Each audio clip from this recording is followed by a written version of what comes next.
পশ্চিমবঙ্গে উন্নতি হয়েছে অন্নপূর্ণা ভান্ডার থেকে শুরু করে আয়ুষ্মান ভাতা, এবং সেটা পুরো বিশ্ব দেখছে।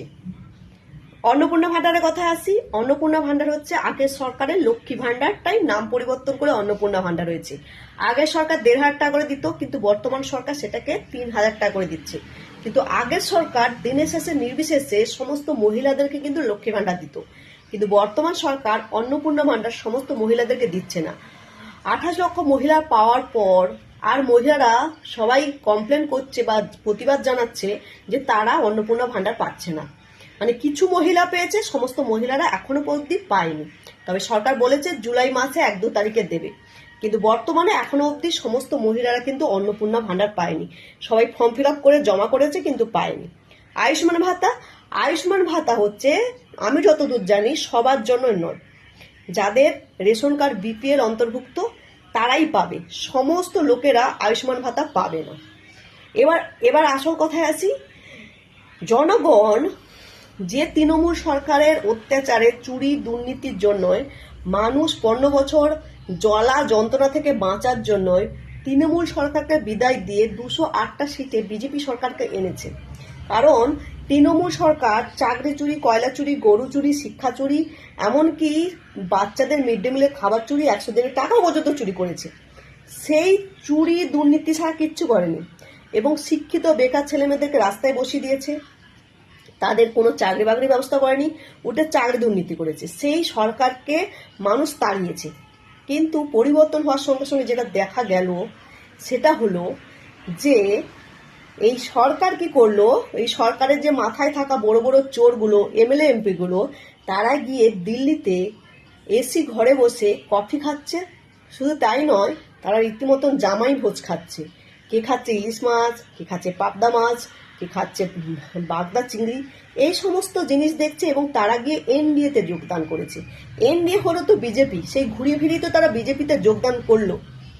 কথাটা হলো, মানুষ যে কারণে পরিবর্তন আনলো, যে সমস্ত চোরদেরকে বিদায় দেবে বলে, সেই চোররা গিয়ে কিন্তু বিজেপিতে যোগদান করে দিল। এবং তারা কিন্তু বড় বড় চোর, যাদের নামে সেই যদি সুদীপ্ত ব্যানার্জি বলেন, যার নামে সারদা কেলেঙ্কারি, তার নামে অভিযোগ আছে। শতাব্দী রায় রোজ ভ্যালি কাণ্ডে অভিযোগ আছে। সায়নী ঘোষ চাকরি চুরির দুর্নীতি, মানে প্রত্যেকটা ব্যক্তির নামে কিছু না কিছু চুরি দুর্নীতির অভিযোগ আছে। সেই সমস্ত বড় বড় চোররা গিয়ে বিজেপিতে এনডিএতে যোগদান করে দিল। এবং রীতিমতন দিল্লিতে গিয়ে ভূপেন্দ্রনাথ গিয়ে বাড়িতে গিয়ে তারা বসে দিব্যি হচ্ছে, খাওয়া দাওয়া সবকিছুই করলো। জনগণ সেসব দেখছে। উল্টে পরিবর্তন নামে যখন হকার, যারা সরকারি জায়গায় বসে এতদিন ধরে ব্যবসা করে খাচ্ছিল, সেটা কিন্তু সরকারি জায়গা ছিল, তাদের বুলডোজার দিয়ে ভাঙা হয়ে গেল। কথাটা হলো, সরকার যখন সরকারি জায়গায় বসেছে তাহলে ভোটের আগে করতে পারতো। ভোট মিটে যাওয়ার পরে তাদের কাছ থেকে ভোট দিল, অথচ তাদের ঘরবাড়ি সমস্ত ভেঙে দিল। মানে রাজ্যে যে পরিমাণে বেকার সংখ্যা ছিল, সেই বেকার সংখ্যা উল্টে বৃদ্ধি পেল। কিন্তু তাদের উল্টে কোনো কর্মসংস্থান হলো না। কোনো সরকারি জায়গায় বসে আছে, তাদের ভেঙে দিয়েছে, তাই নিয়ে আমার কিছু বলার নেই, কারণ জায়গাটা সরকারি ছিল। কিন্তু তাদের তো সময় দিতে পারতো।